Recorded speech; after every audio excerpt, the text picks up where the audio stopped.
60대에 맞이한 첫날 밤에 다리가 스르르 풀렸습니다. 이게 사랑일까요? 저는 한은정입니다. 올해 65살이에요. 35년간 중학교에서 미술을 가르쳤죠. 작년에 정년 퇴직을 했습니다. 퇴직하고 나니 시간이 너무 많았어요.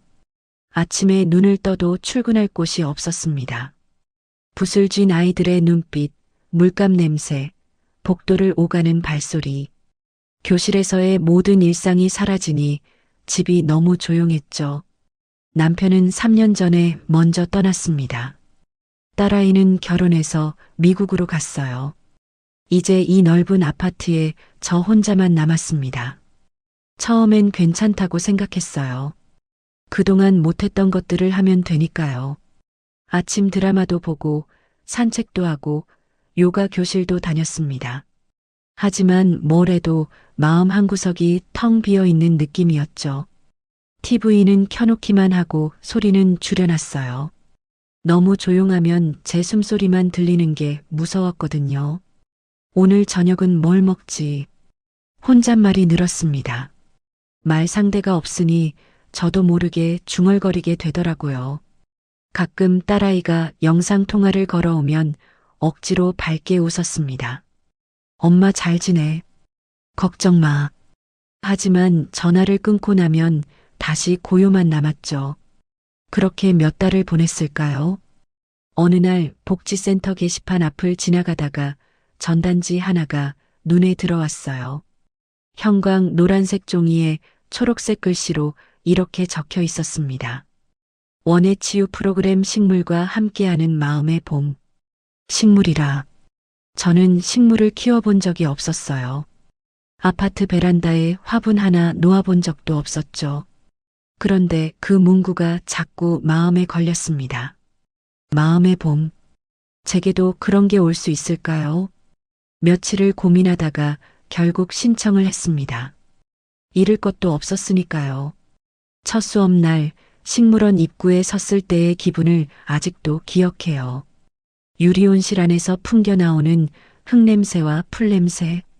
오랜만에 맡아보는 자연의 향기였죠. 온실 안으로 들어가니 여러 사람들이 앞치마를 두르고 화분 앞에 앉아 있었습니다. 저도 빈자리를 찾아 앉았어요. 강사 선생님이 흙 파는 법, 모종 심는 법을 설명했죠. 손에 흙을 묻히는 게 처음엔 어색했습니다. 하지만 차가운 흙을 만지작거리다 보니 이상하게 마음이 가라앉았어요. 수업이 끝나고 화분을 들고 온실 밖으로 나오는데 구석진 곳에서 한 남자가 시든 나뭇가지를 다듬고 있었습니다. 낡은 고무장갑을 끼고 허리를 숙인 채 조심스럽게 가위질을 하고 있었죠. 나이는 70쯤 되어 보였습니다. 얼굴에 주름이 깊게 패여 있었지만 눈빛만은 또렷했어요. 저는 그냥 지나치려다가 문득 멈춰섰습니다. 그 남자가 다듬던 나무가 너무 말라 보였거든요. 이미 죽은 것 같았어요. 저 나무 살릴 수 있나요? 제가 물었습니다. 남자가 고개를 들더니 저를 바라봤죠. 그리고는 나무를 한번 쓰다듬으며 조용히 말했어요. 식물도 사람처럼 기다림이 필요합니다. 목소리가 낮고 차분했습니다. 뭔가 확신에 찬 말투였죠. 저는 그 말이 묘하게 마음에 걸렸어요. 기다림이라니. 저도 뭔가를 기다리고 있었던 걸까요? 저는 박도연이라고 합니다. 여기서 정원사로 일하고 있어요. 그가 고무장갑을 벗으며 자기소개를 했습니다. 손등에 흙이 묻어 있었어요. 거칠지만 따뜻해 보이는 손이었죠. 한은정입니다. 오늘 처음 왔어요. 저도 어색하게 인사를 했습니다. 박도연은 고개를 끄덕이며 다시 나무를 향했죠. 다음에 오시면 이 나무 확인해 보세요.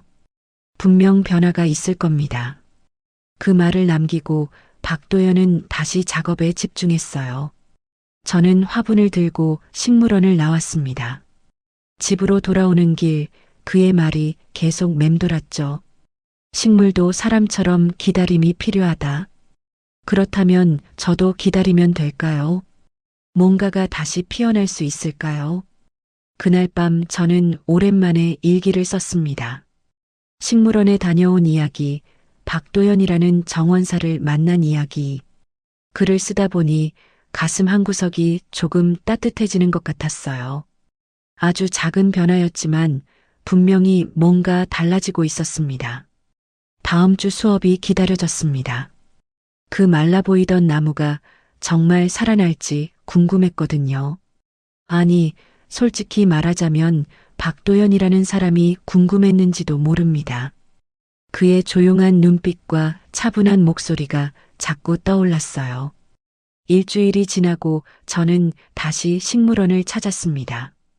온실 구석으로 가보니 박도연이 또 그 자리에 있었어요. 그리고 그 나무를 여전히 돌보고 있었습니다. 일주일 후 다시 식물원을 찾았을 때 제일 먼저 한 일은 그 나무를 확인하는 거였어요. 박도연이 돌보던 말라비틀어진 나무. 온실 구석으로 발걸음을 옮겼습니다. 그런데 놀랍게도 나무에 작은 변화가 생겨 있었어요. 가지 끝에 연두색 새싹이 돋아나 있었습니다. 어머, 저도 모르게 감탄이 나왔죠. 분명 죽은 줄 알았던 나무였는데 그 작은 새싹이 신기하게 느껴졌어요. 변화가 보이시죠? 뒤에서 박도연의 목소리가 들렸습니다. 저는 고개를 돌렸어요. 그가 물뿌리개를 들고 서 있었죠. 정말 살아났네요. 어떻게 이렇게 된 거예요? 제가 물었습니다. 박도연은 나무 곁으로 다가와 새싹을 조심스럽게 만졌어요.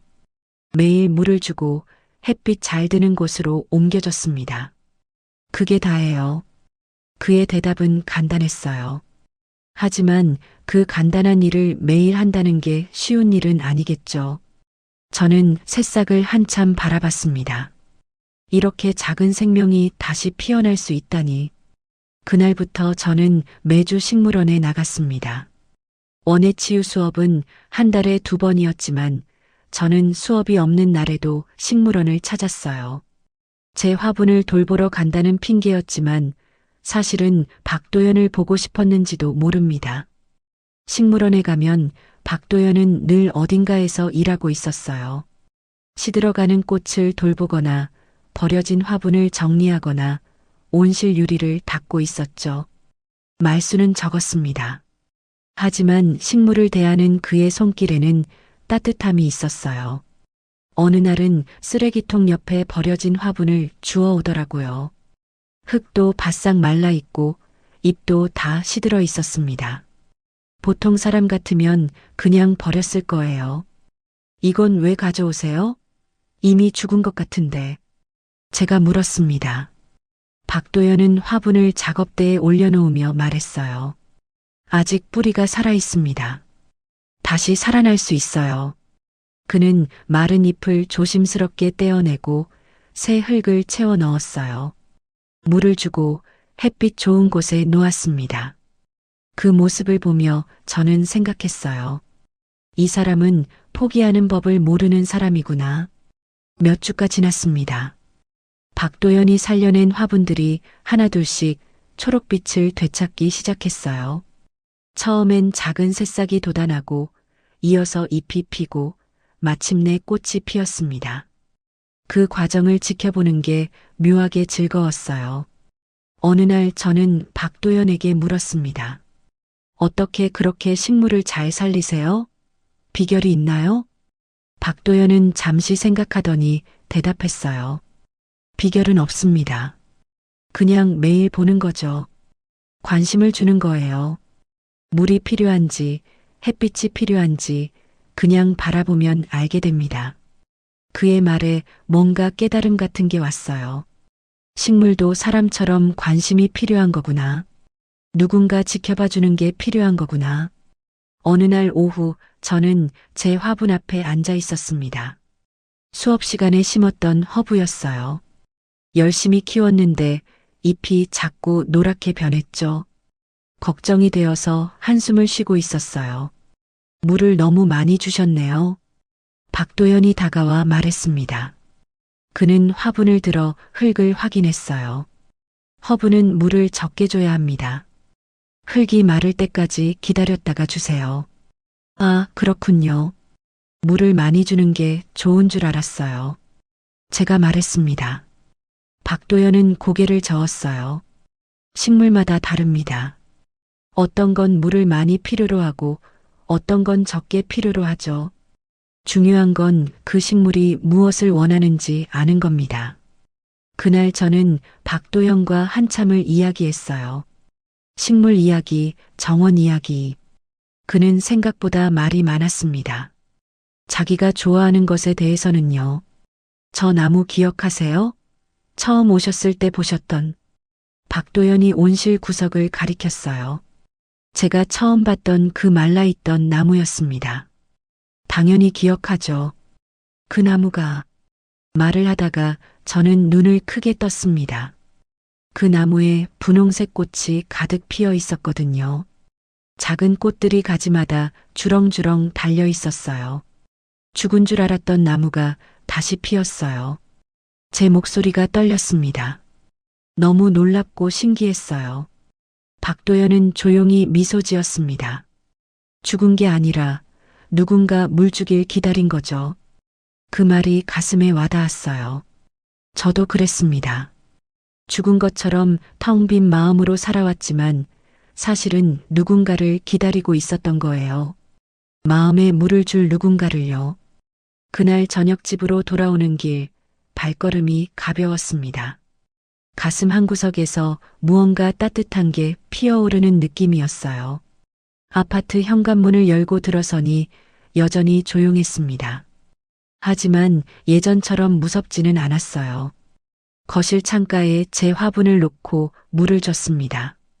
박도연이 알려준 대로 흙이 마른 걸 확인하고 조금만 줬어요.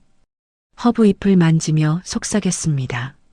너도 기다리고 있었구나. 내가 잘 돌봐줄게. 그날 밤 저는 오랜만에 편안하게 잠들었어요. 꿈속에서 저는 식물원을 걷고 있었습니다. 초록빛 나뭇잎들 사이로 햇살이 쏟아지고 어디선가 박도연의 목소리가 들려왔어요. 다음 주가 기다려졌습니다. 식물원에 가는 발걸음이 조금씩 설레기 시작했어요. 박도연의 손끝에서 되살아나는 초록빛이 제 가슴에도 번지고 있었습니다. 박도연과 가까워질수록 저는 그에 대해 궁금한 게 많아졌습니다. 그는 식물에 대해선 많은 이야기를 했지만 자신에 대해선 거의 말하지 않았어요. 어디서 살고 가족은 있는지, 왜 정원사가 되었는지 그런 것들이 궁금했죠. 어느 날 오후 저는 박도연이 온실 안에서 화분을 옮기는 걸 도와주고 있었습니다. 무거운 화분을 들다가 그가 잠깐 허리를 펴고 숨을 고르는 순간이 있었어요. 그때 제 눈에 뭔가 반짝이는 게 들어왔습니다. 박도연의 목에 은색 열쇠 하나가 걸려 있었어요. 가느다란 체인에 매달린 작은 열쇠였습니다. 햇빛에 반사되어 반짝였죠. 낡아 보였어요. 오래된 물건 특유의 빛바랜 느낌이 있었습니다. 그 목걸이 예쁘네요. 제가 무심코 말했습니다. 박도연이 고개를 숙여 열쇠를 내려다봤어요. 그리고는 손으로 열쇠를 감싸 쥐었습니다. 아, 이거요. 그가 짧게 대답했어요.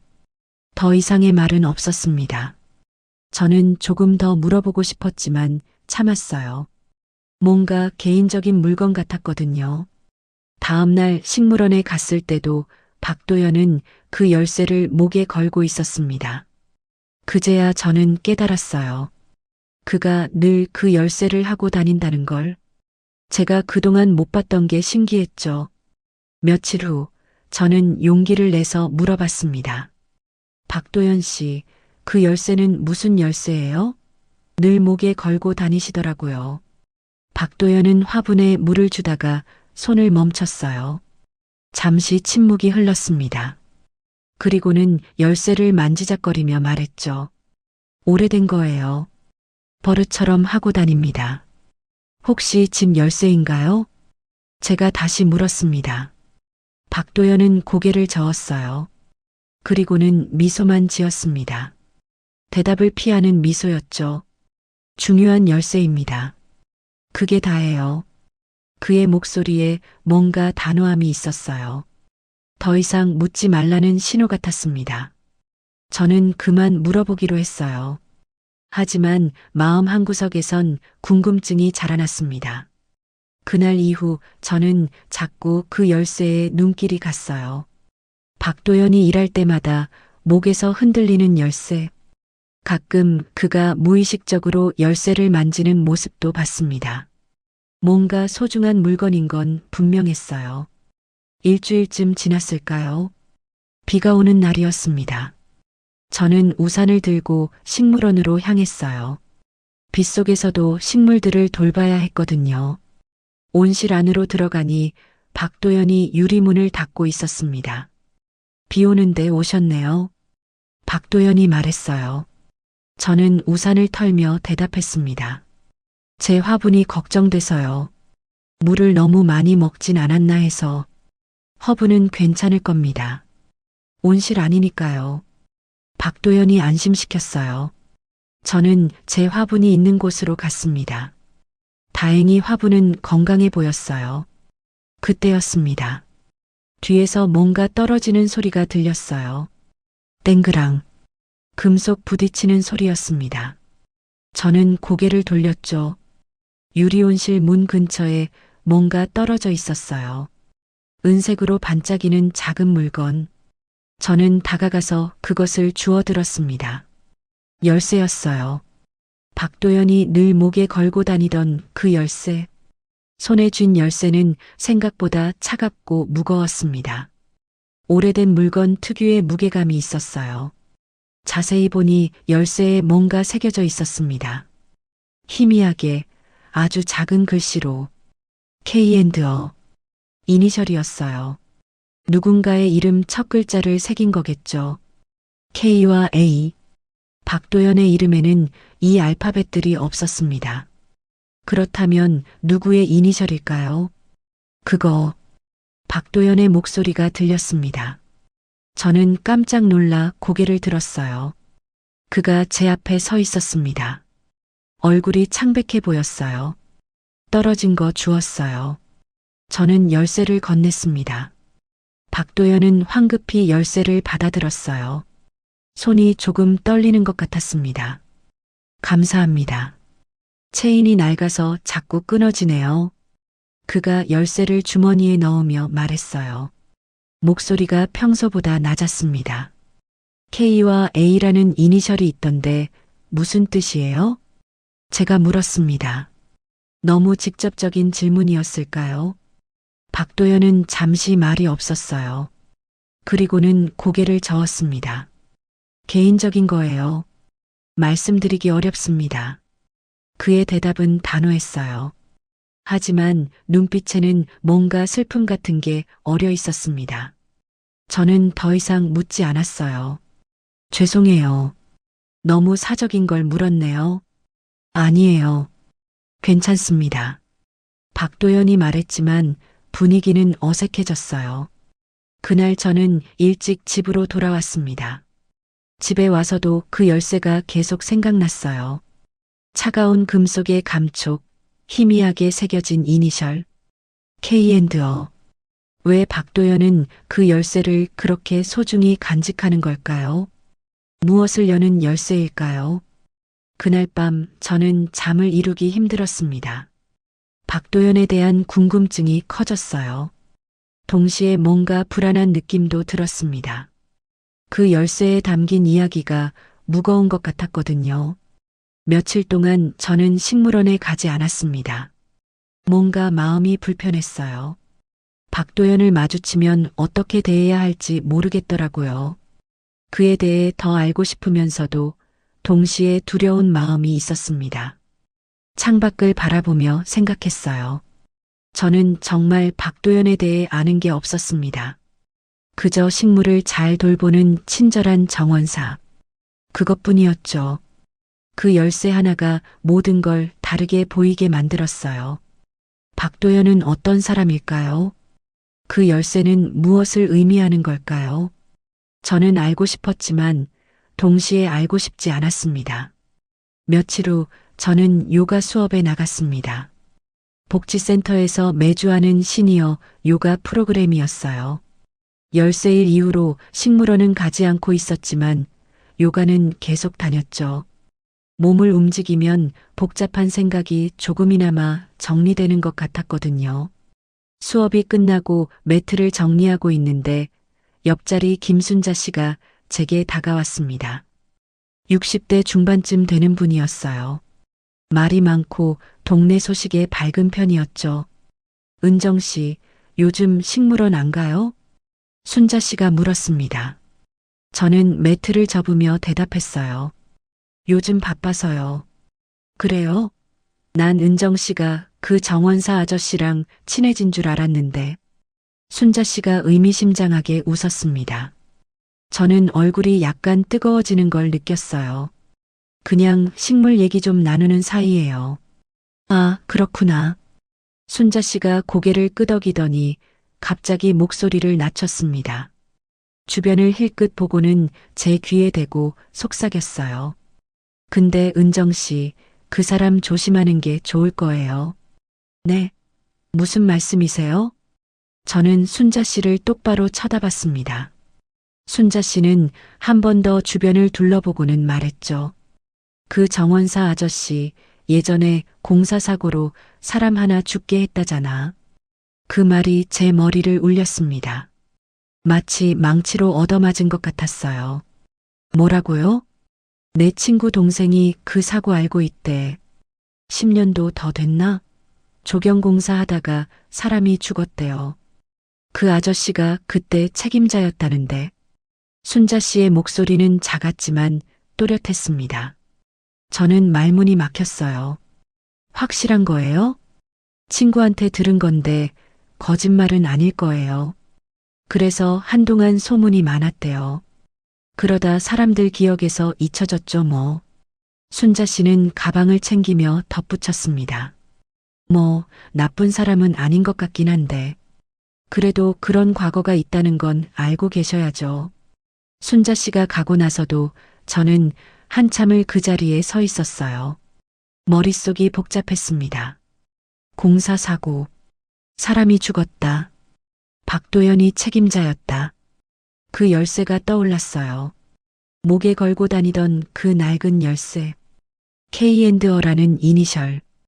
혹시 그 열쇠가 그 사고와 관련된 물건일까요? 죽은 사람의 이름일까요? 가슴이 두근거렸습니다. 불안한 마음에 다리에 힘이 빠지는 것 같았어요. 탈의실로 가려다 복도 게시판 앞을 지나게 됐습니다. 평소엔 그냥 지나치는 곳이었죠. 오래된 공지사항이나 지역 소식 같은 게 붙어 있는 게시판이었어요. 그런데 그날따라 게시판 한쪽 구석이 눈에 들어왔습니다.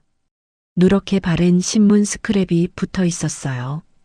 다른 공지들에 가려져서 평소엔 잘 안 보이는 위치였죠. 저는 무의식적으로 게시판 앞으로 다가갔습니다. 신문 스크랩을 자세히 봤어요. 조경업체 대표, 인명사고 후 실종. 제목이 그렇게 적혀 있었습니다. 기사는 10년도 더 된 것 같았어요. 종이가 누렇게 발해 있었고 글씨도 희미했죠. 기사 내용을 읽었습니다. 조경공사 현장에서 작업 중 사고가 발생해 직원 한 명이 사망했다는 내용이었어요.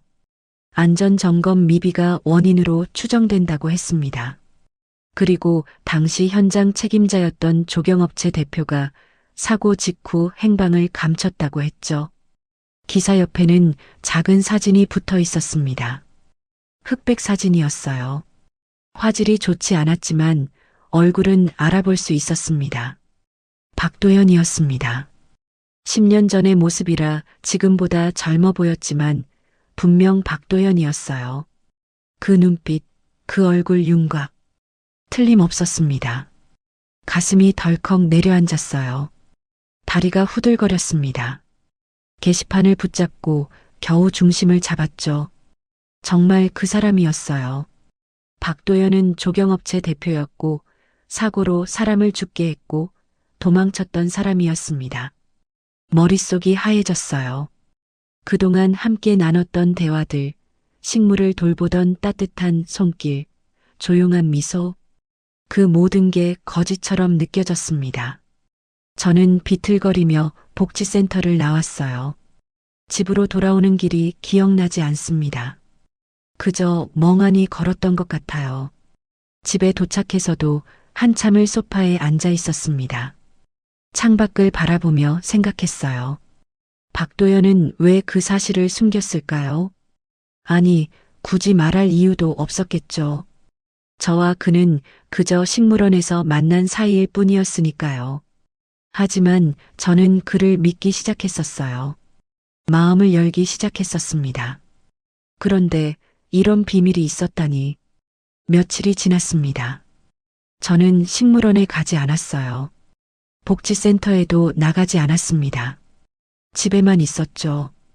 딸아이가 전화를 걸어왔지만 받지 않았어요. 아무 말도 하고 싶지 않았습니다. 창가에 놓인 제 화분을 봤습니다. 박도연이 돌보는 법을 알려줬던 허브. 잎이 조금 시들어 보였어요. 물을 줘야 하는데 손이 가지 않았습니다. 어느 날 오후 현관 앞에 작은 상자가 놓여 있었습니다. 문 앞에 조심스럽게 놓여 있었어요. 상자를 열어보니 작은 화분이 들어 있었습니다. 그리고 쪽지 한 장. 건강하게 자라고 있습니다. 언제든 오세요. 박도연의 글씨였어요. 저는 쪽지를 구겨 쓰레기통에 버렸습니다. 화분은 베란다 구석에 놓아뒀죠. 박도연은 이유를 묻지 않았습니다. 제가 왜 오지 않는지 전화하지도 찾아오지도 않았어요. 그저 묵묵히 기다리고 있는 것 같았습니다. 하지만 저는 돌아갈 수 없었어요. 두려웠습니다. 그 사람이, 그 비밀이. 일주일이 지났습니다. 저는 여전히 집에만 있었어요. 밖에 나가는 게 두려웠습니다. 혹시 박도연을 마주칠까봐. 그날도 비가 내렸습니다. 아침부터 굵은 빗줄기가 창문을 때렸어요. 천둥이 치고 번개가 번쩍였죠. 오랜만에 내리는 폭우였습니다. 오후가 되자 비는 더 거세졌어요. 우산을 써도 소용없을 정도였죠. 저는 창가에 서서 비를 바라봤습니다. 빗물이 유리창을 타고 흘러내렸어요. 문득 식물원이 떠올랐습니다. 이런 날엔 온실이 걱정될 텐데 빗물이 새진 않을까? 식물들은 괜찮을까? 아니, 제가 왜 그걸 걱정하죠? 이제 상관없는 일인데. 하지만 마음 한구석이 계속 불편했어요. 제 화분도 생각났습니다. 박도연이 돌보는 법을 알려줬던 허브. 식물원에 그냥 두고 왔는데 지금쯤 어떻게 됐을까요? 저는 우산을 집어들었습니다. 그냥 지나가다 한번 보고 오자. 식물원 앞까지만 가보자. 그렇게 생각하며 현관문을 나섰어요. 비는 생각보다 더 심했습니다. 우산이 뒤집힐 정도로 바람이 강했어요. 옷이 금방 젖었죠. 하지만 발걸음을 멈출 수 없었습니다. 식물원이 가까워졌습니다. 유리 온실이 빗속에서 희미하게 보였어요. 불이 켜져 있었습니다. 누군가 있다는 뜻이었죠. 저는 온실 앞에서 발걸음을 멈췄습니다. 안으로 들어가야 할까요? 아니면 그냥 돌아가야 할까요? 그때 온실 문이 열렸습니다. 박도연이었어요. 비에 흠뻑 젖은 채 밖으로 나오더니 무언가를 들고 다시 안으로 들어갔습니다. 큰 청 같은 거였어요. 저는 무의식적으로 온실 쪽으로 걸어갔습니다. 유리문 너머로 안을 들여다봤어요. 박도연이 화분들 위에 천을 덮고 있었습니다. 손이 떨리고 있었어요. 비에 젖어 옷이 축 늘어져 있었죠.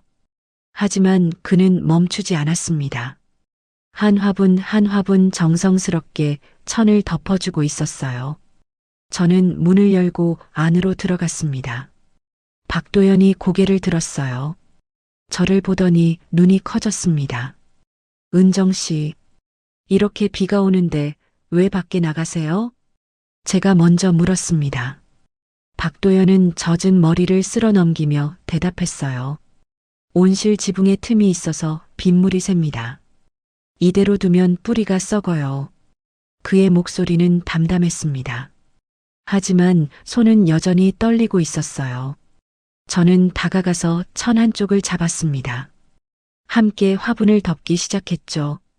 한동안 아무 말 없이 일했습니다. 빗소리만 온실을 가득 채웠어요.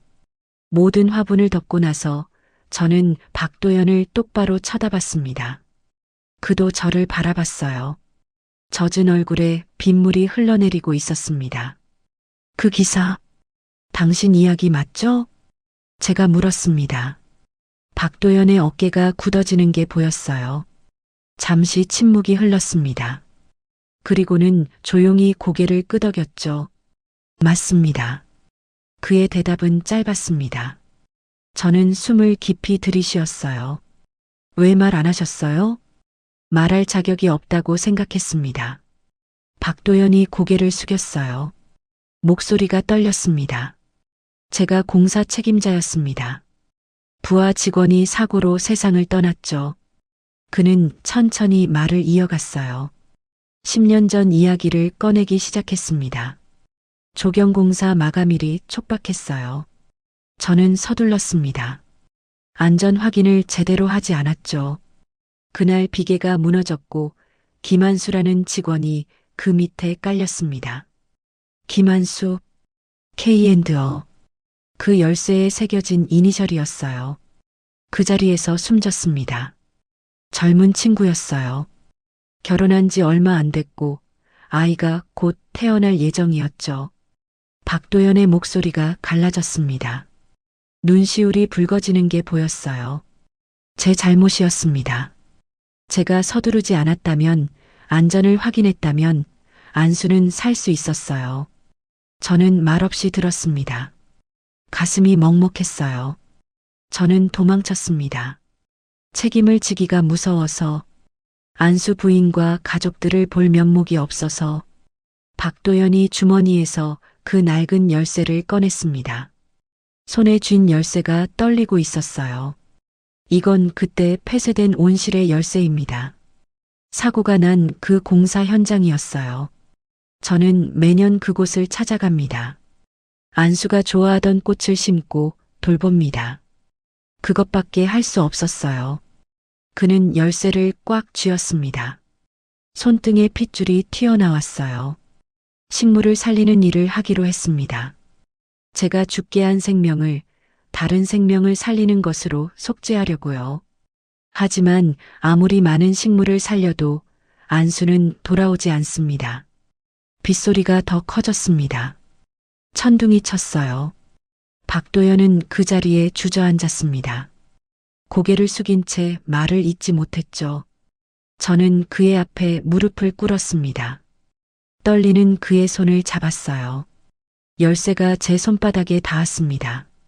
차갑고 무거웠죠. 당신은 사람을 죽인 게 아니라 한 생명을 평생 품은 거예요. 제가 말했습니다. 박도연이 고개를 들었어요. 눈물이 그의 뺨을 타고 흘렀습니다. 10년 동안 당신은 도망친 게 아니었어요. 그 사람을 기억하며 살아온 거죠. 매년 꽃을 심고 죽어가는 생명을 살리면서 저는 그의 손을 더 꽉 잡았습니다. 당신이 살린 식물들, 당신이 돌본 생명들, 그 모든 게 김한수 씨를 기억하는 방법이었던 거예요. 박도연이 울먹였습니다. 어깨가 떨렸어요. 저는 그를 안아줬습니다. 비 오는 온실 안에서 우리는 한참을 그렇게 있었어요. 빗소리가 조금씩 잦아들었습니다. 박도연이 천천히 제게서 물러났어요. 눈을 닦으며 말했습니다. 죄송합니다. 이런 모습 보여서. 아니에요. 보여줘서 고마워요. 저는 미소 지었습니다. 박도연도 조심스럽게 미소 지었어요. 그날 저는 깨달았습니다. 누구나 아픈 과거를 안고 살아간다는 걸. 중요한 건 그 아픔을 어떻게 안고 가느냐는 거였어요. 그날 이후 저는 다시 식물원에 나가기 시작했습니다. 박도연도 전처럼 저를 맞아줬어요. 하지만 뭔가 달라진 게 있었습니다. 우리 사이에 놓인 벽이 허물어진 느낌이었죠. 박도연은 이제 자신의 이야기를 조금씩 들려줬습니다. 김한수와 함께 일했던 날들, 그가 꿈꿨던 것들, 사고 후 홀로 남겨진 안수의 가족들.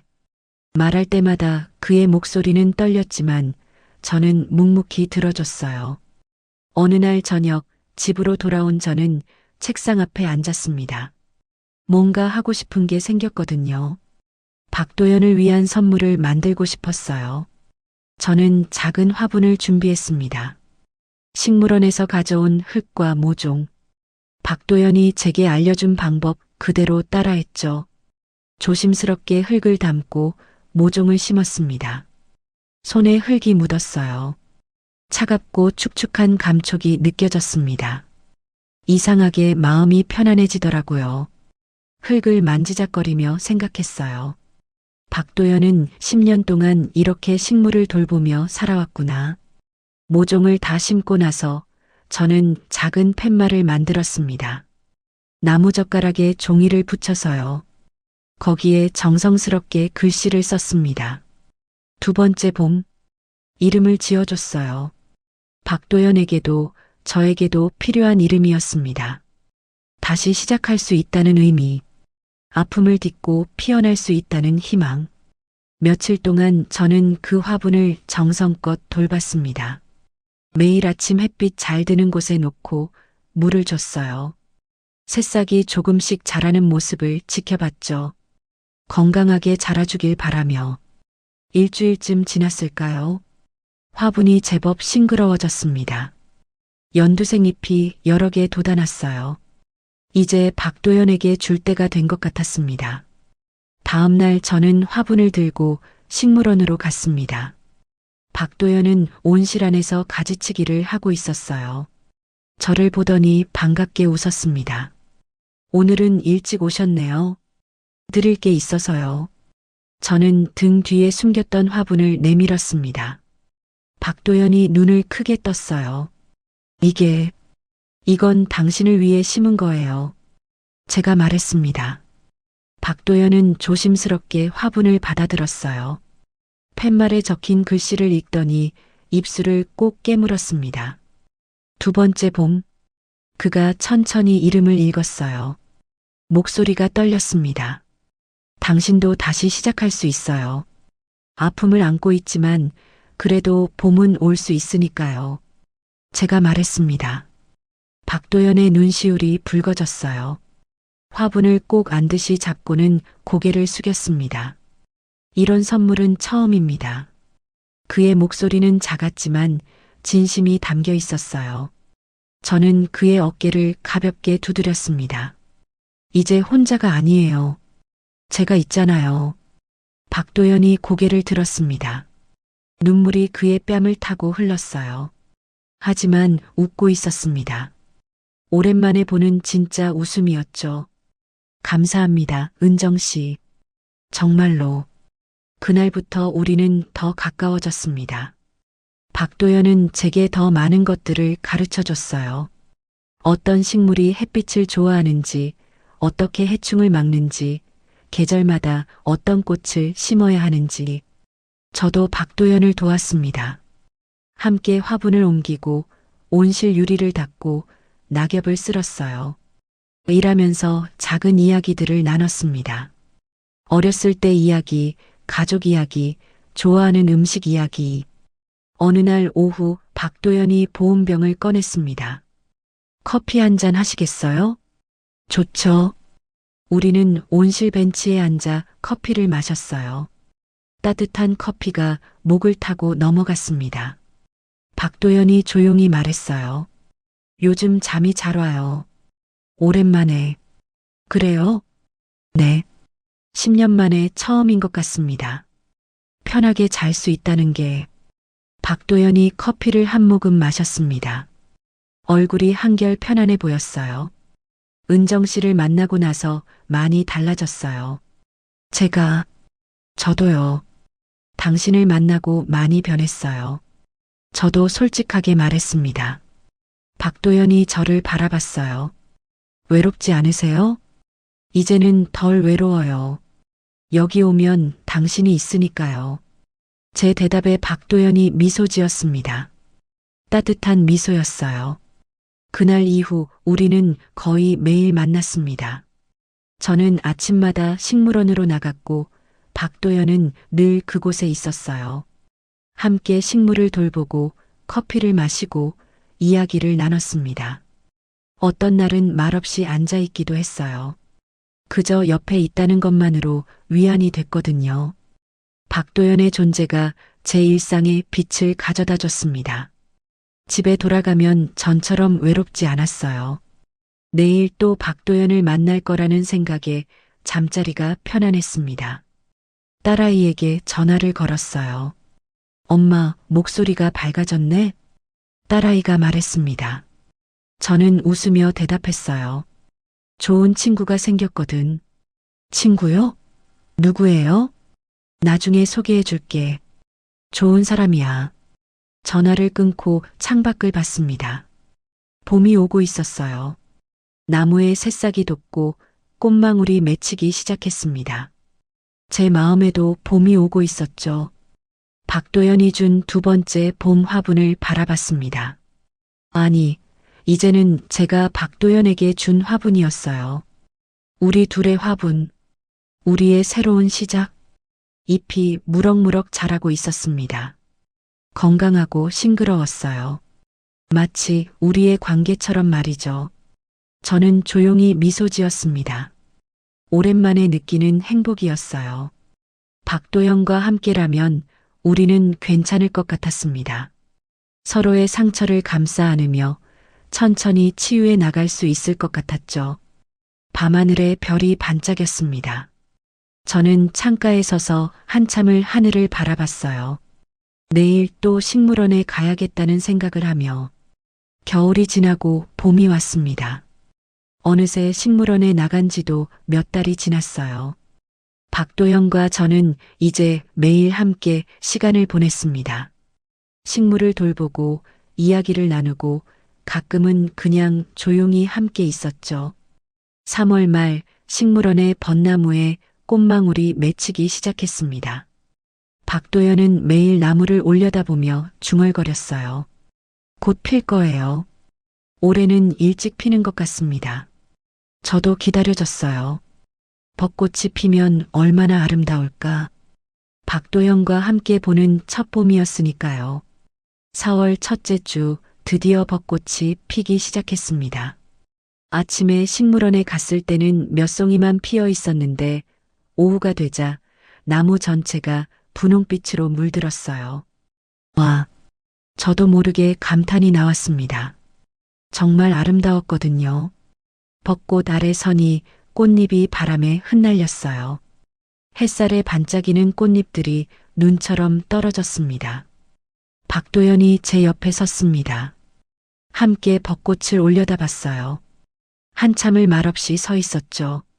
아름답네요. 제가 말했습니다. 박도연이 고개를 끄덕였어요. 매년 보지만 볼 때마다 새롭습니다. 올해는 특히 더 아름다운 것 같네요. 왜요? 함께 볼 사람이 있어서요. 박도연이 저를 바라보며 말했습니다. 제 가슴이 두근거렸어요. 얼굴이 뜨거워지는 게 느껴졌죠. 은정 씨. 박도연이 조용히 제 이름을 불렀습니다. 네. 이 꽃이 피면 저는 매년 새로운 이름을 붙입니다. 새로운 이름이요? 네. 그 애를 기억하기 위해서요. 작년엔 회복이라고 불렀습니다. 재작년엔 참회였죠. 박도연이 벚꽃을 올려다보며 말했어요. 올해는 뭐라고 부르실 거예요? 제가 물었습니다. 박도연이 저를 똑바로 쳐다봤어요.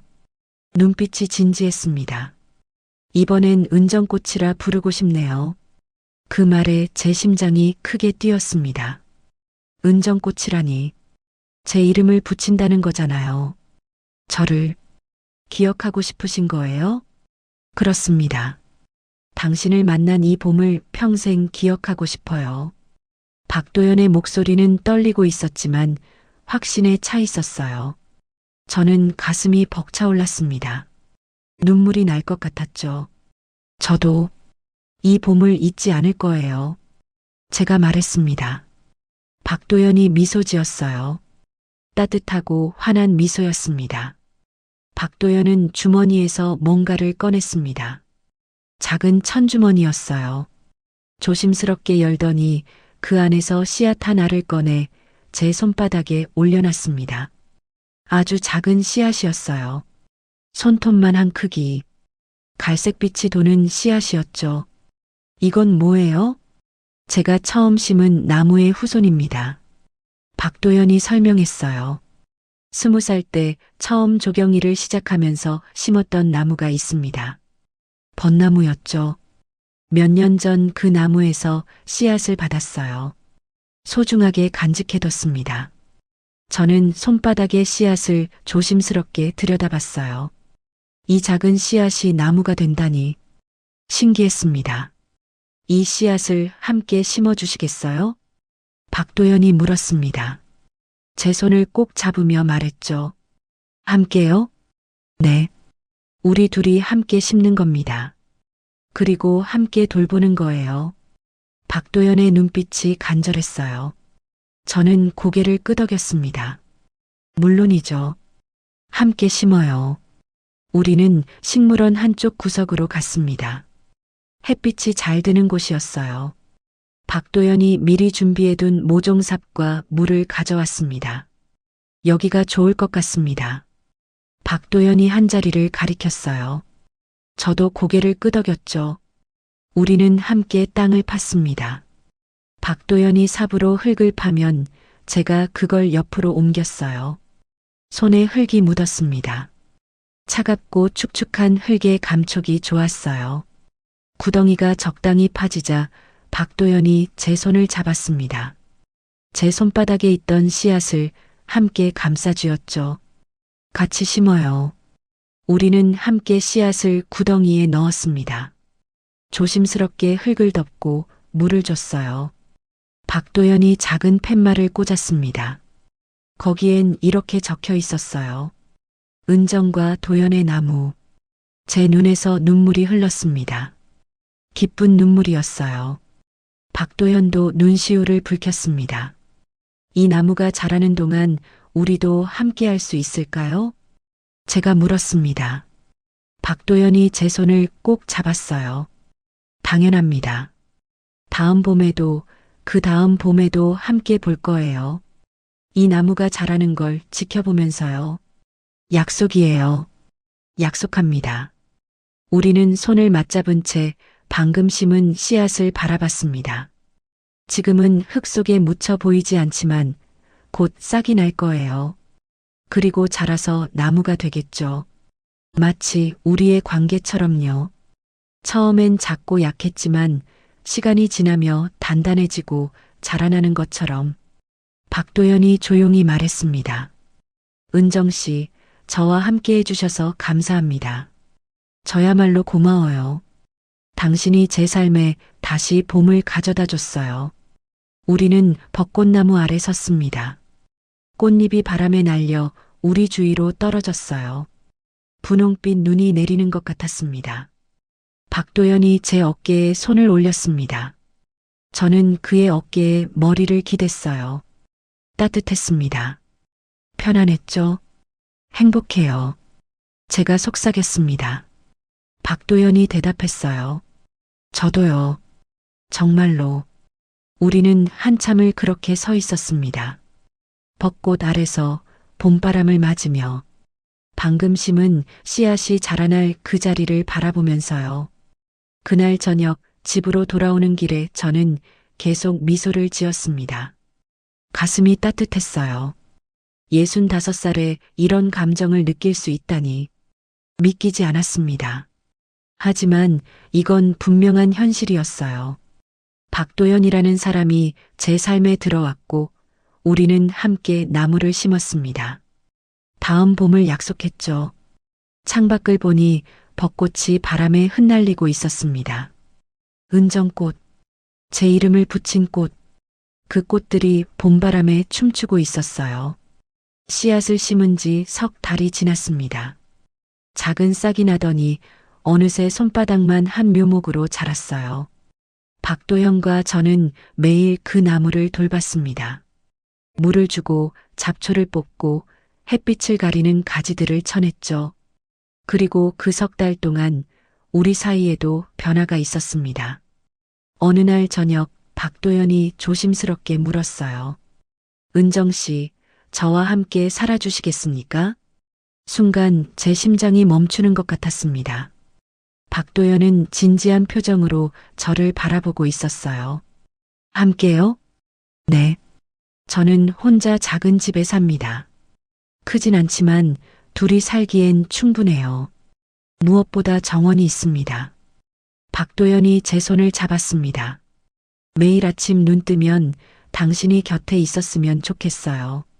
함께 아침을 먹고 식물원에 가고 저녁에 함께 집으로 돌아오고 싶습니다.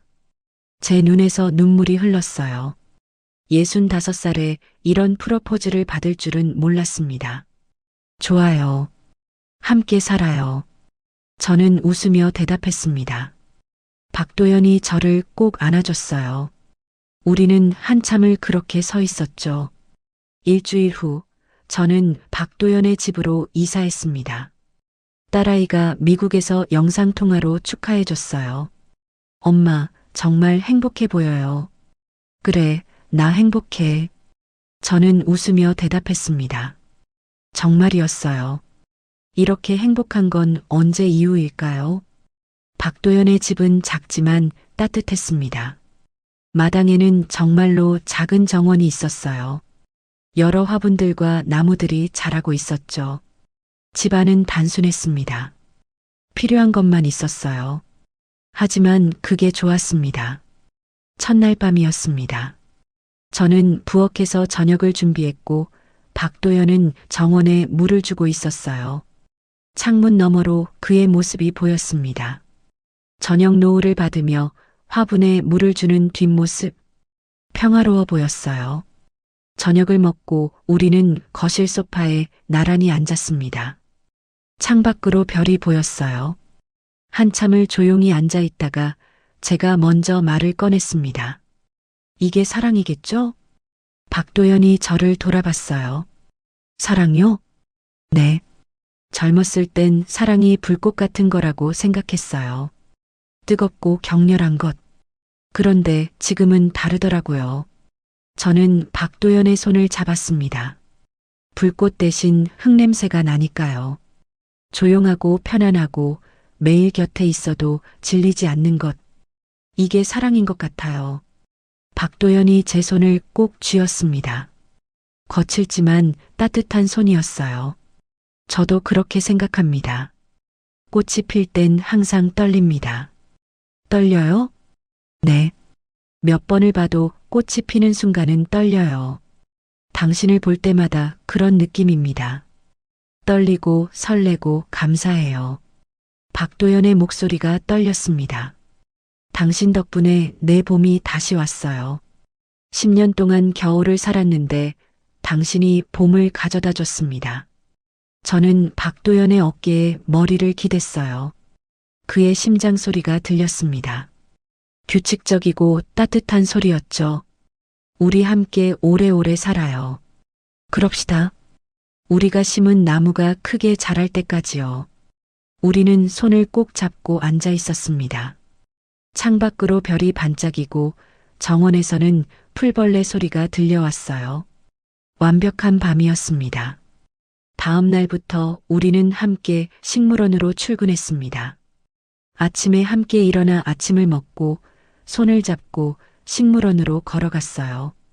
이제 식물원은 혼자가 아닌 두 사람이 돌보는 정원이 되었습니다.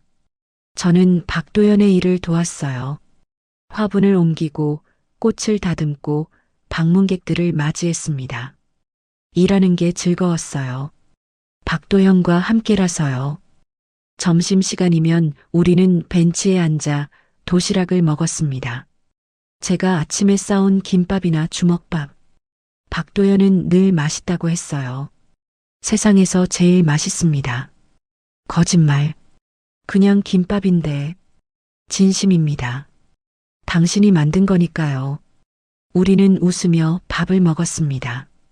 그런 소소한 순간들이 행복이었어요. 계절이 바뀌었습니다. 여름이 오고 가을이 오고 다시 겨울이 왔어요. 우리가 심은 나무는 꾸준히 자랐습니다. 이제 제 허리 높이까지 자랐죠. 어느 겨울날 박도연이 그 나무 옆에 작은 팻말을 만들어 세웠습니다. 나무로 깎아 만든 예쁜 팻말이었어요. 거기에 이렇게 새겨져 있었습니다. 두 번째 봄 마이너스 한은정 앤드 박도연. 저는 그 팻말을 보며 울었습니다. 기쁜 눈물이었어요. 박도연이 저를 안아줬습니다. 우리의 나무예요. 우리의 봄이고요. 고마워요, 도연 씨. 저야말로 고맙습니다, 은정 씨. 그날 저녁 우리는 집 거실에 앉아 사진첩을 봤습니다. 제가 찍어뒀던 사진들이었어요. 식물원에서 일하는 박도연, 함께 심은 나무, 벚꽃 아래서 찍은 우리 둘. 행복한 사진들이네요. 박도연이 말했습니다. 저는 고개를 끄덕였어요. 앞으로 더 많은 사진을 찍을 거예요. 우리의 이야기로 가득 채울 거예요. 좋습니다. 평생 함께 채워갑시다. 우리는 사진첩을 덮고 차를 마셨습니다. 따뜻한 허브차였어요. 제가 키운 허브로 만든 차였죠. 창밖으로 눈이 내리기 시작했습니다. 하얀 눈이 정원을 덮어갔어요. 우리가 심은 나무도 눈을 막고 있었습니다. 내년 봄이면 우리 나무에도 꽃이 필까요? 제가 물었습니다. 박도연이 고개를 끄덕였어요. 아마도요. 벚나무는 보통 3, 4년이면 꽃을 피웁니다. 내년이면 볼 수 있을 거예요. 기대되네요. 저도요. 당신과 함께 볼 첫 번째 꽃이니까요. 우리는 손을 잡고 눈 내리는 정원을 바라봤습니다. 고요하고 평화로웠어요. 이제 저는 외롭지 않았습니다. 옆에 박도연이 있었으니까요. 65살에 만난 사랑이지만 늦은 게 아니었어요. 오히려 지금이 딱 맞는 시기였습니다. 인생의 아픔을 겪고 서로를 이해할 수 있는 나이가 됐으니까요. 박도연이 제 어깨에 머리를 기댔습니다. 저는 그의 손을 꼭 쥐었어요. 우리의 두 번째 봄은 이제 막 시작이었습니다.